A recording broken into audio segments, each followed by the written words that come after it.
Hello and a very good morning to everyone. Welcome to the daily current affairs analysis of the Shankar IAS Academy, and today's video is for the date of 2nd of July 2025. These are the topics for discussion. The first 5 articles are from prelims perspective and the 2 articles are from mains perspective. So the first article discusses about the INS Tabar uses. Next article discusses about flora and fauna's report by Zoological Survey of India. Next article discusses about Dalai Lama's renewal of their Dalai Lama institution, and next article discusses about women's boxing championship related to sports, and the next article discusses about 5 nations visit by Prime Minister Narendra Modi, and the last 2 mains article discusses about the Thali index and poverty challenges in India. Next article discusses about India and Bhutan relationship. So without any delay, let's get into the articles discussion one by one. Moving to the article, the Indian Navy's INS Tabar leads rescue operation after major fire breaks out in Oman bound vessel.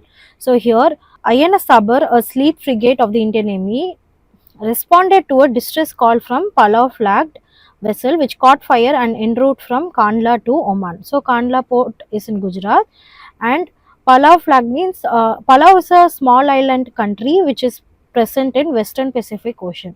So flag means it's a registered vehicle. So Palau flagged vehicle have caught fire which had included Indians en route from Kandla to Oman port, and INS Tabar of the Indian Navy responded to this distress call. So let's see the basics about the INS Tabar. So here the type is Talwar class fleet frigate. So here Talwar class means it's a class of warships which is used by our Indian Navy, and fleet frigate means so it's a set of designs or techniques for any systems to make the vessel less visible in the radar, in the enemy radar or sensors, and even to naked eye. So this is known as fleet frigate. So it was commissioned in 2004, built in the Yantar shipyard of Russia, and displacement over 4,000 tons and speed over 30 knots. So looking into their armaments, that is all the weapons and combat systems that a ship is equipped with. So the armaments of the INS Tabar Indian Navy ship include BrahMos missiles, SIL-1 air defense, anti-submarine torpedoes. So here torpedoes means self-propelled underwater missiles, and helicopter for operations and rescue, 100 naval gun, and the aircraft on board which includes these two. So these are the armaments present in the INS Tabar. So all of these armaments have roles in surveillance, maritime interdiction, anti-submarine warfare, and disaster roles, which is helping for the key features included in the INS Tabar. So looking into their significance, first it showcases Navy's HADR, that is humanitarian assistance and disaster relief capability, especially for Indian Navy, and it reinforces India as a net security provider in the IOR, that is the Indian Ocean region. It demonstrates maritime operational readiness along with naval diplomacy. So there is from our country India, there is responsible regional power, maritime power, and at the same time there is maritime cooperation. So these are the significance when it comes to the INS Tabar. Now looking into having a broader context and their relevance, INS Tabar can be aligned with SAGAR vision, that is the security and growth for all region, which was envisioned by our Prime Minister Narendra Modi in 2015 for maritime cooperation. So here the SAGAR vision comes under the Ministry of External Affairs, and also it comes under the Ministry of Defence.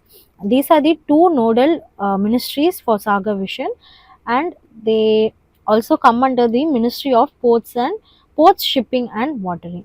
So along with aligning of with the SAGAR vision, it also upholds India's role under the UNCLOS, and also the INS Tabar helps in enhancing India's image in securing sea lines of communication. So here the SLOS, sea lines of communication, are known as primary maritime routes. So for example, you can take the Strait of Hormuz, the Strait of Malacca, for example you can take Suez Canal. So there are many important SLOS, and it aligns with the significance of INS. So I hope the article is clear. Now looking into the prelims practice question.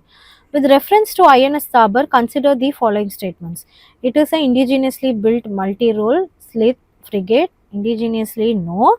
It is equipped with BrahMos missiles and has a helicopter for maritime operations. Yes. It recently participated in a rescue mission for vessel in distress in Arabian Sea. Yes. So here the answer is option B, 2 and 3 only. Now moving on to the next article.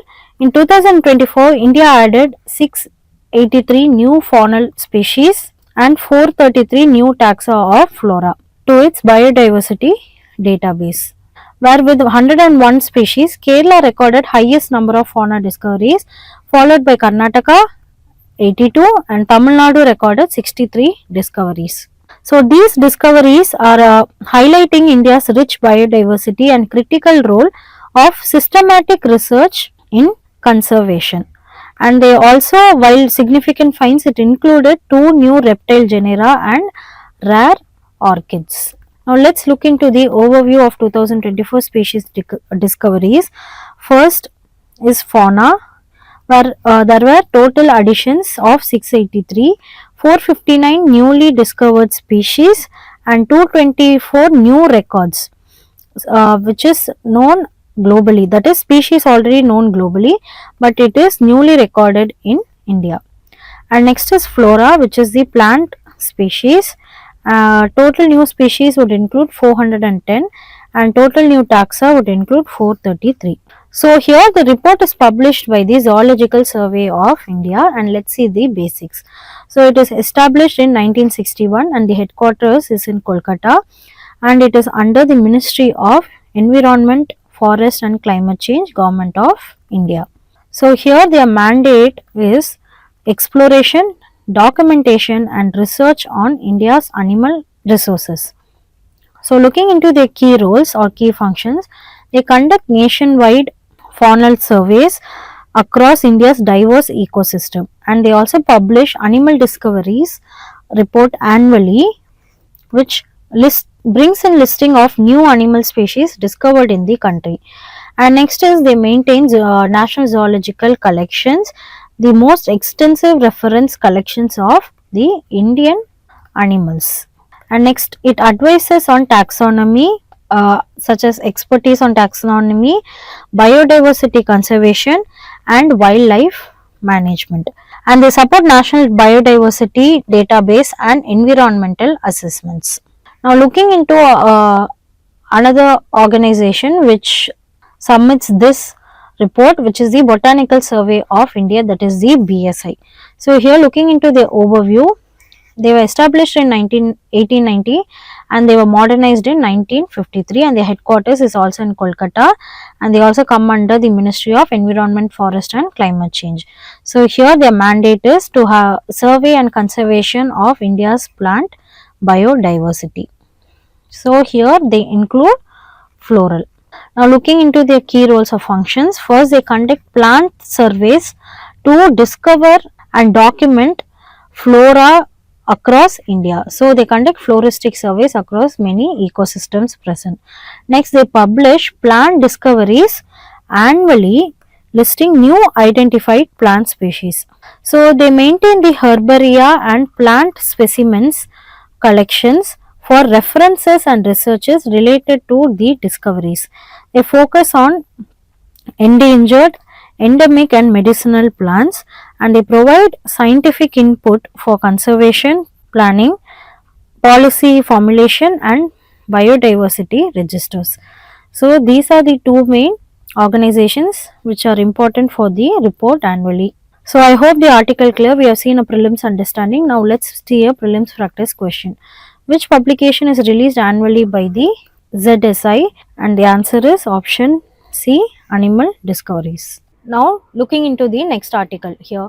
Why the Dalai Lama's 90th birthday this week matters for the Tibetans and beyond. So why it is on the news? The 14th Dalai Lama said that the institution of Dalai Lamas will continue under some kind of framework. So here a Buddhist conference is scheduled from July 2 to 4th in Dharamshala, and there is anticipation of a statement on next Dalai Lama's selection process. So in 2011, the 14th Dalai Lama said that he would renounce the political responsibilities and review the relevance of the institution upon turning 90. So this week's Dalai Lama's 90th birthday is very important for the importance of the selection of next Dalai Lamas for the Tibetan's governance. Now, who is Dalai Lama? So, he is a spiritual head of the Tibetan Buddhism who is considered as an incarnation of the Avalokitesvara, the Bodhisattva of compassion. So, here Avalokitesvara is one of the most important and revered bodhisattvas in Mahayana Buddhism. So, here it symbolizes the infinite compassion, that is the Karuna. So, in according to the Tibetan Buddhism, it incorporates Mahayana Buddhist ideals wherein bodhisattvas delay their own enlightenment to help others. So, bodhisattva is someone who has attained enlightenment but chooses to remain in the cycle of the birth to help others in the world. So, here Dalai Lama is considered a manifestation of the Avalokitesvara, the Bodhisattva of compassion. So, here the title means Ocean of Wisdom. The 14th Dalai Lama, Tenzin Gyatso, was recognized as Dalai Lama in the year of 1937 at the age of 2, and he is from Amdo, the northeastern Tibet. The Dalai Lama institution began in the 14th century, and the first Dalai Lama was Gedun Drupa from the year of 1391 to 1474. Now, looking into the religious and political significance, from the 17th century, the Dalai Lama was wielded with temporal political power in Tibet. We can see how in 2011, the Dalai Lama said he would be renouncing their political responsibilities, which he did, and now he would be reviewing the relevance of the institution upon turning 90. Now, here the reincarnation process system is included in identifying the past Dalai Lama's belongings, which is based on their karma, merit, and prayers for the next Dalai Lama selection process. So, it involves the reincarnation system. So, I hope I have given basics on who is Dalai Lama and their religious as well as their political significance. Now, looking into the geopolitical implications present in the Dalai Lamas. So, here Dalai Lama fled to India in 1959 after the Chinese crackdown on Tibetan resistance and established the Central Tibetan Administration in Dharamshala. So, here the Central Tibetan Administration, or known as Government in Exile, is formed by Tibetan refugees, which is known as political as well as administrative body, which is in Dharamshala of Himachal Pradesh. So, this was formed after the flooding of Dalai Lama to India from China, because China wants to control the succession, fearing a foreign born Dalai Lama. So, here China considers the Dalai Lama a separatist and is trying to assert their control over Tibetan Buddhist hierarchy. Looking into how in 1995 the Dalai Lama named Gedun Choki was appointed as Panchen Lama. So, Panchen Lama is the second highest spiritual leader after Dalai Lama, but he went missing soon, and China appointed its own Panchen Lama, who now holds the official functions.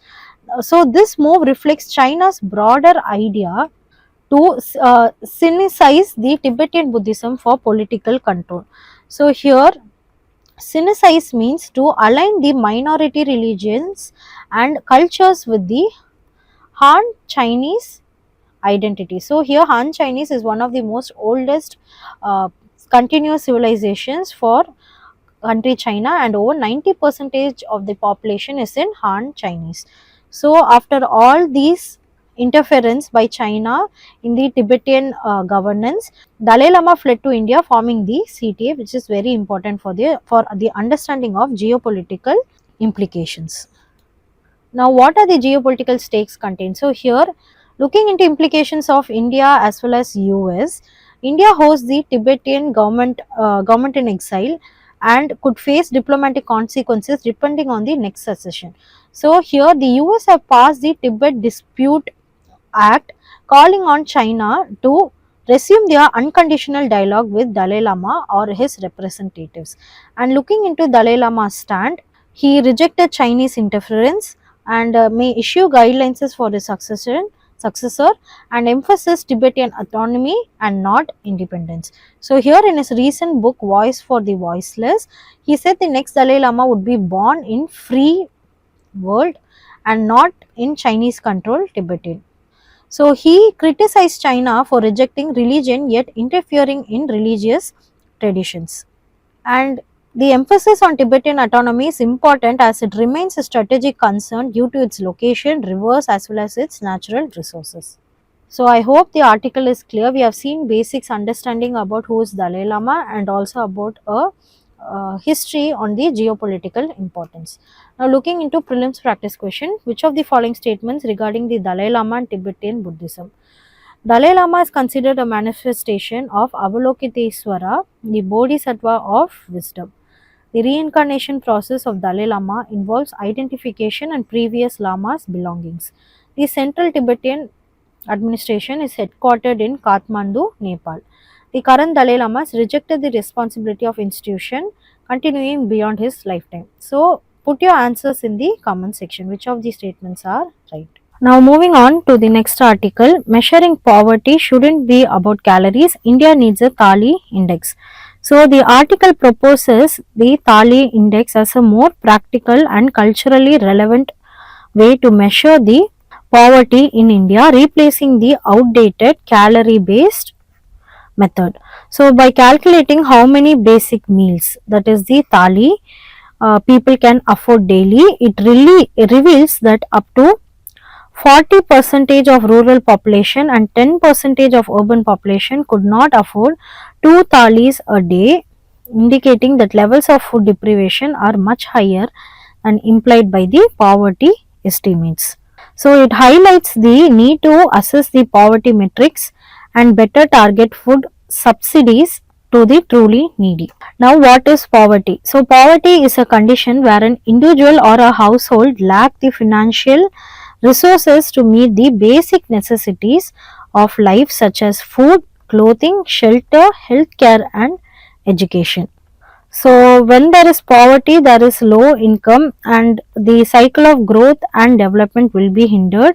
So, with low income, it leads to low level of education and healthcare, leads to low levels of human capital and it leads to low productivity and again low income. So, thus that will be reduction in development, and when it comes to growth, because of low income, there would be low savings, and because of low savings, there will be low investment, and finally it will have low economic growth and leading to again low income, thus hindering growth.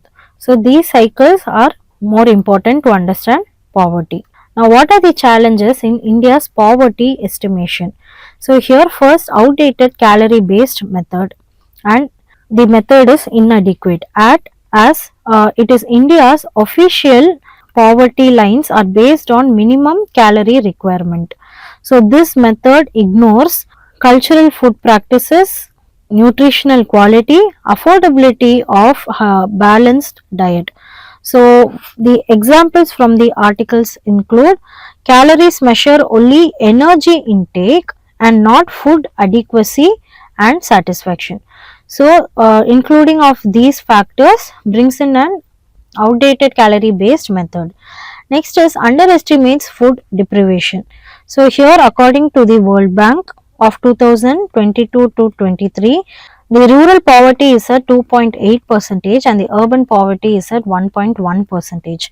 And also looking into the SBI's official poverty statistics, the rural poverty is at 4.8% and the urban poverty is at 4.9%. But the Thali index approach shows that rural poverty is at 40% and 10% of urban cannot afford 2 thalis a day. So, this huge gap of shows that official poverty figurines underestimate real food insecurity. Next is ignoring realistic household and expenditure patterns. So here people first spend on essential non-food items like housing, healthcare, education, transport and communication, as they take it as a priority. So here food becomes the residual expense, that is the remaining expense, and not a priority in the actual spending. So thus food expenditure reflects true disposable income better than total consumption. Next is data incomparability. As there are changes in the survey methods might take the comparisons difficult. So comparing 2023 to 24 data with 2011 to 12 data is problematic due to changes in methodology, as it includes the recent census would be by 2011. Next is misleading policy usage. So there has been claims on reduced poverty are used to argue for cutting subsidies. However, the subsidy targeting is flawed, or it's not working properly, as even the 70 percentage in rural India gets food subsidies, though they can afford more than 2 thalis a day. So here it involves higher income groups still receiving food subsidies. So here rationalization of these subsidies and not elimination of subsidies is needed. So these are the various challenges in India's poverty estimation. Now looking into the significance of Thali index, first it offers a grounded and realistic culturally relevant measure of the standard of living. So usage of the Thali, a more familiar and balanced meal, as the poverty metric across India, which includes a full meal, that is rice, roti, lentils, vegetables, etc. So this is relatable to a common citizen. Next is having realistic measurement. So it focuses on actual food affordability and not just calories. It gives a clearer picture of food adequacy and gives a real picture on food expenditure. Next, it reveals hidden deprivation.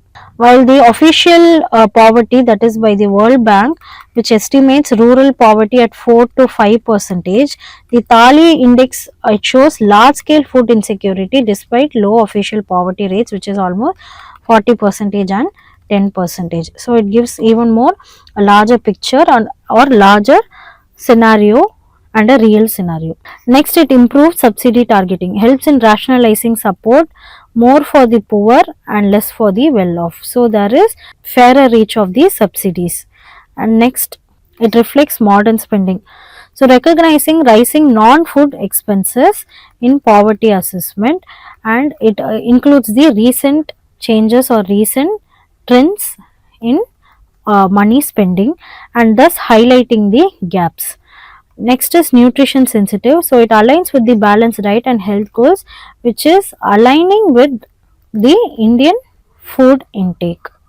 And next, it is policy friendly, as it simplifies the poverty measurement for policy makers, uh, media and the public, and it can help to counter misleading narratives or misleading ads based on low official poverty rates. So looking into the conclusion, the Thali index is a more accurate and human centric tool to measure the poverty. Thus it ensures better targeted welfare policies and a deeper understanding of food insecurity in India. So there is importance of transparency and urgency to the conversion on poverty and welfare reforms. So I hope the article is clear. Let's see a previous year question. There is a growing divergence in the relationship between poverty and hunger in India. The shrinking of social expenditure by the government is forcing the poor to spend more on food essential items, non-food essential items, squeezing their food budget. Elucidate. And this question came in the year of 2019, which is very relevant to the article that we have taken now. So give your answers in the comment section. Now moving on to the next article, Army Chief embarks on 4-day visit to Bhutan. So Chief Officer Army Staff General Upendra visited Bhutan recently, and it aimed at enhancing India-Bhutan's defense cooperation. So the visit follows Operation Sindoor amid China's growing border presence. Now let's look into the background and historical context of India and Bhutan relations. So in 1950, India formally recognizes Bhutan's sovereignty. In 1949, the Treaty of Friendship was revised in 2007, gave Bhutan greater autonomy in foreign policy, replaced India's guidance clause with mutual cooperation. So, Bhutan is India's closest strategic and culturally ally in South Asia. Now, looking into their strategic and geopolitical importance, Bhutan acts as a buffer state between India and China, shares border with Sikkim, Arunachal Pradesh, Assam, and West Bengal. Next is looking into security. Crucial in India's Himalayan defense strategy and maintains close relation and cooperation with our Indian Army. And next, looking into the Doklam crisis of 2017, India intervened to oppose Chinese road construction in Bhutanese territory, and it reaffirmed its commitment to Bhutan's sovereignty. So there are no diplomatic relations with China as Bhutan maintains this stance due to Indians' relation with which is sensitive with China. Now looking into economic and development cooperation, India is the largest investor in hydropower energy, and India is the Bhutan's largest trade partner also. So Bhutan's hydropower sector such as the Chukka, Tala, Mangdechu project helps in exporting 75% of its electricity to India. Now looking into trade, India is Bhutan's largest trading partner and free trade agreement in place. So Bhutan depends on transit access through Indian ports and infrastructure for global trade. And looking into financial support, India provides budgetary support, financial as well as infrastructure aid and disaster management relief. Now looking into their currency, Bhutanese Galtram is pegged with Indians INR. So here peg means it's a currency whose value is controlled, so it stays at a particular level in relation to the other currency. Now looking into cultural and people to people ties, here there is shared Buddhist heritage from country India to Bhutan. Festivals and language similarities are present in border areas. Next, the Indian teachers, doctors, and engineers have played a key role in Bhutan's development, bringing in Indian professionals. And Bhutan is a popular destination for Indian tourists and tourism, and for also students. Now, looking into multilateral cooperation, here both the countries promote regional cooperation and connectivity through SARC and BIMSTEC. And next is BBIN initiative. Here, India, Bhutan, Bangladesh, and Nepal sub-regional connectivity initiative has been brought in through Bhutan as though Bhutan has environmental concerns. So Bhutan here is cautious on their environmental impact. So Bhutan is part of India-led initiatives such as International Solar Alliance and also at the same time life. So here the life is known as Lifestyle for Environment. It's a campaign initiated by the Central Pollution Control Board of India. So here all of these initiatives include sustainability and climate and to address climate change and also solar diplomacy. Now looking into the challenges in the relation, here the Bhutan China border talks make India have their concerns, and it raises roadmap concerns over the Doklam. Next is over dependence on India for energy export such as hydropower, thus it increases economic vulnerability. Next, there are delays in projects such as hydropower project delays and cost overturns, sometimes straining. And next is rising demand in Bhutan for diversified foreign engagement beyond India, thus it affects the youth's aspirations. And next, ecological concerns over the BBIN motor vehicle agreement, that is the connectivity project, as it has economic concerns. So even ecological concerns are one of the challenges in the relationship. Now looking into a way forward, to have a balanced engagement, that is respect Bhutan's sovereignty while maintaining strategic coordination in China. Next is to bring in green development partnerships. So collaborate in climate resilient projects having climate resilience, organic farming, promoting ecotourism, and having carbon markets. Next, looking into skill and education cooperation to expand educational and youth cooperation and admissions, to expand scholarships, to improve infrastructure and connectivity through digital connectivity, for example, India and Bhutan railway proposal, and finally to promote people to people centric diplomacy, to promote youth exchanges, Buddhist circuit, and cultural diplomacy. So here, as a conclusion, India and Bhutan ties is an example of model of mutual trust, need for adaptive diplomacy and changing regional dynamics. So this is the mains practice question.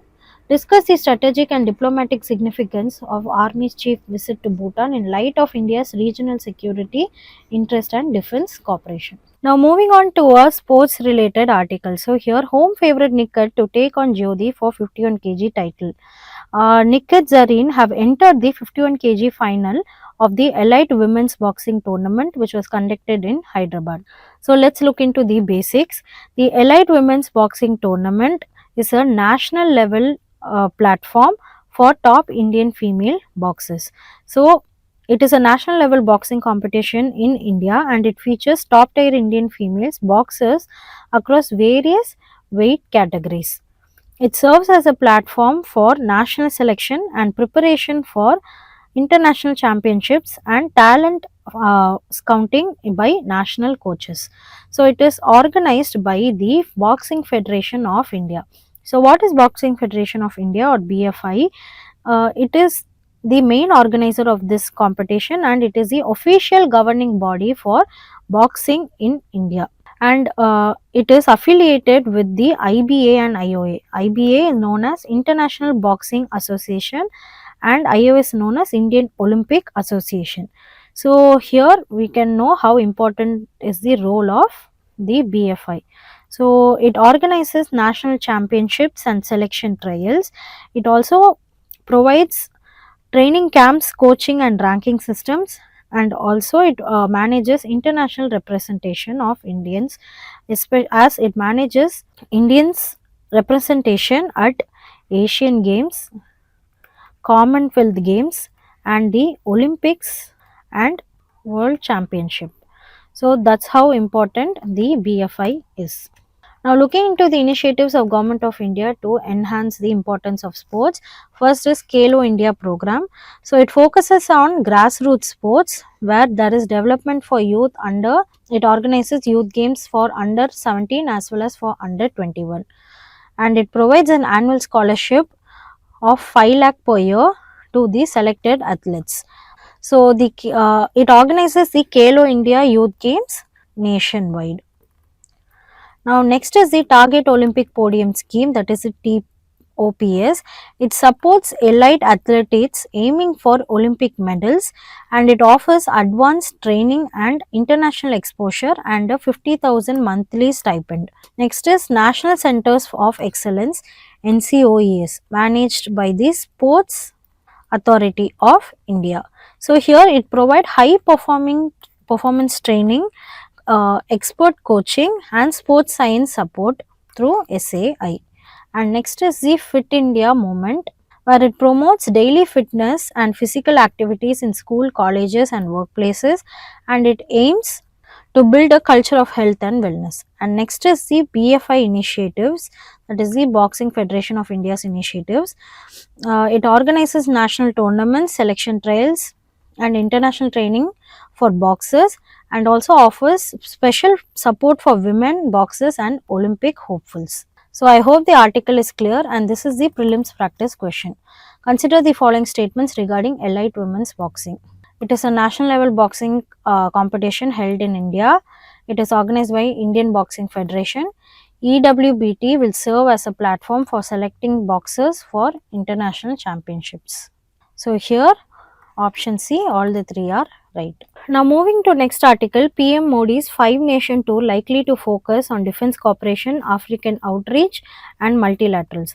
So here why it was in the news, PM Narendra Modi undertakes a 5-nation tour from July 2nd to 9th of 2025, and these are the countries to be included. So here the main focus is on defense, African outreach, critical minerals and the BRICS summit. Now these are the countries to be visited, and let's see what are all included in the visit. So first is Ghana. So here there would be inclusion of vaccine development hub in West Africa, importance in sectors like agriculture, digital public infrastructure, and cultural exchange renewal for critical minerals, and also economic restructuring under the new president John Dramani. Now the next country is Trinidad and Tobago. So here they are one of the most southernmost smallest island countries in the Caribbean countries. So it includes the first PM level visit since 1999, and it also celebrates the 180th anniversary of Indian immigration. So there is importance of cultural diplomacy and at the same time to enhance the diaspora's outreach. Now next country would be Argentina. So here there would be first formal bilateral meet with their president. The areas of cooperation would include defense, rare earth minerals, renewable energy, agriculture, trade and investment. So here India to also raise concerns on cross-border terrorism. And next country would be Brazil. So there would be main focus on the participation in the BRICS summit, which would be happening in July 6th. So here it includes defense cooperation and interest in missiles such as the Akash missile, then Garuda artillery guns, then OPVS, that is the offshore patrol vessels. So these vessels are mainly designed for coastal defense and maritime security in general, especially in the coastal areas, and also importance of secure communication. So here we'll be seeing the next slide on the key focuses through the BRICS. And the last country would be Namibia. So here there is agreement on having infrastructure such as UPI, that is the Unified Payment Interoperability, and engagement in local manufacturing as well as value addition for their products and infrastructures. So these are the goals to be focused by the including of these 5 countries to enhance relation of India with these countries.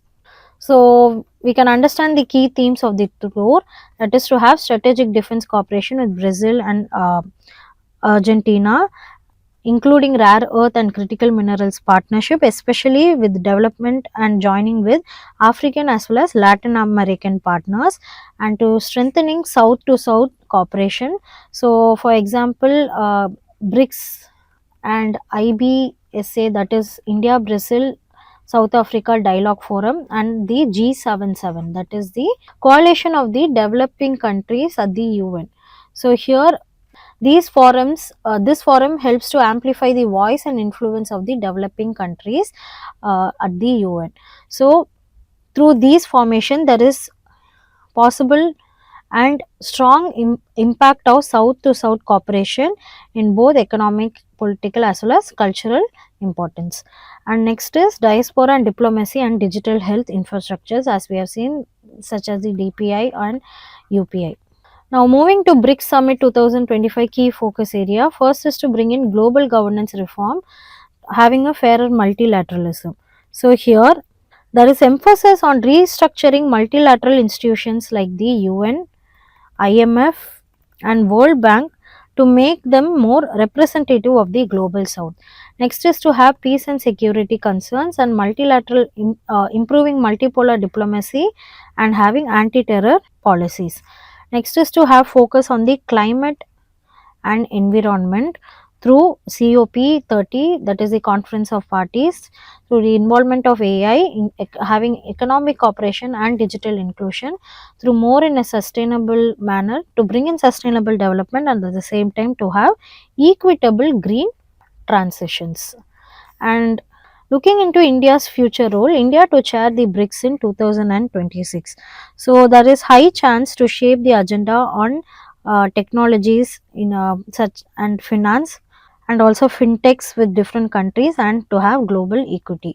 So there is high level of trackings such as meetings by the national security advisors, businesses council, BRICS businesses council, women's businesses alliances and other civil forums to contribute inputs for cooperation.